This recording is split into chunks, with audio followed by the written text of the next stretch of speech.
Let's bring back to the show House Border Security Caucus co-chair Congressman Brian Babin of Texas, former acting ICE Director Tom Homan. Gentlemen, it's good to see you both. Okay, Trump's Title 42 expires at midnight. Congressman, what do we know now about how many illegal immigrants are heading to the border?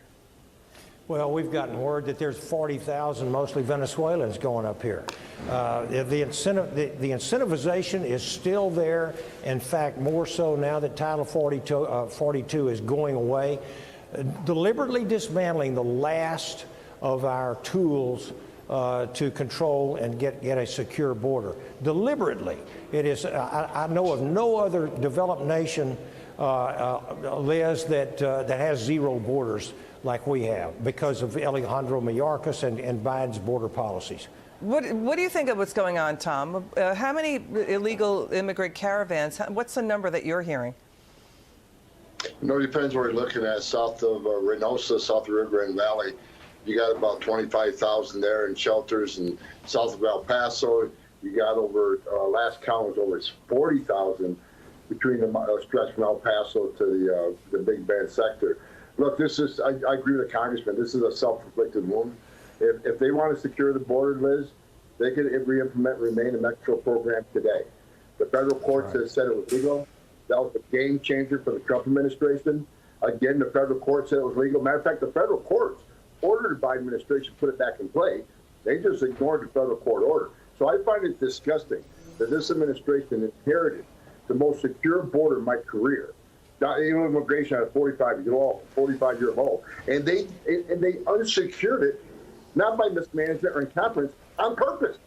And they haven't done a single thing to slow the flow for the last 2 years. Yeah, I mean, now we're getting stories. The Washington Post is reporting the president's upset about everything. This feels like a leak, just a personal opinion. That feels like somebody's trying to, paint a narrative that the president is now upset about what's going on with the border. I mean, Congressman, we have drug and human trafficking cartels controlling the border.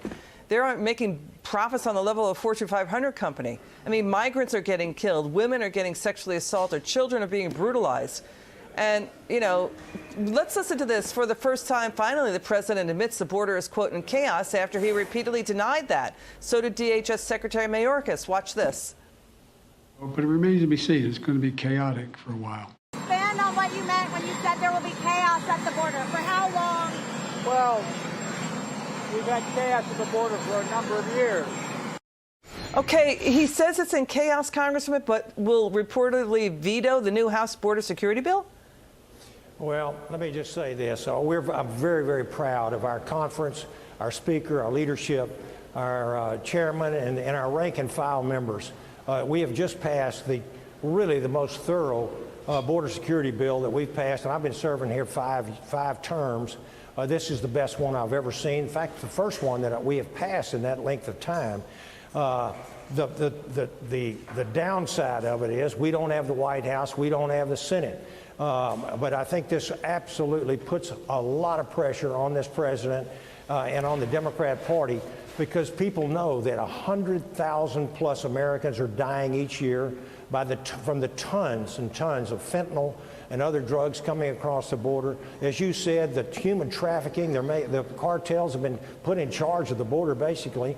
They've got 85,000 unaccompanied children, or the whereabouts we don't know, that have come in, or supposedly they've gone to other families. Families for what? They don't do any DNA checks. They don't do background checks, criminal histories on these so-called families. The inhumanity is stunning. It's unbelievable. And terrorists caught crossing. I mean, what the congressman, 300. Yeah, what the congressman just said, Tom. If you were sitting in front of President Biden right now, and if you were sitting in front of Homeland Security Secretary Mayorkas, what would you say to them? They both need to resign in disgrace. Secretary Mayorkas needs to be impeached. He's an embarrassment for the position he holds. He has no integrity. He lied to Congress numerous times under oath. And look, on top of everything that you just mentioned, Liz, in a congressman, I couldn't have said it better myself. I've worked with members of the Hill on the legislation, H.R. 2. It's a great package. But the White House and the Senate pushed back on it. But this isn't about illegal immigration anymore. This is about border security. When you cause a crisis this big, that has taken 70% of agents off the line. And when Title 42 ends, they'll take up to 90% of agents off the line. That's when the fentanyl flows. That's when the known suspected terrorist flows. That's when the trafficking of women and children increase. That's when the number of migrants will 1,700 deaths already of migrants. That's going to increase. Number of Americans dying is going to increase. But most importantly, like the Congress just said, you got a couple hundred known suspected terrorists arrested trying to enter this country. You got 1.7 million gotaways.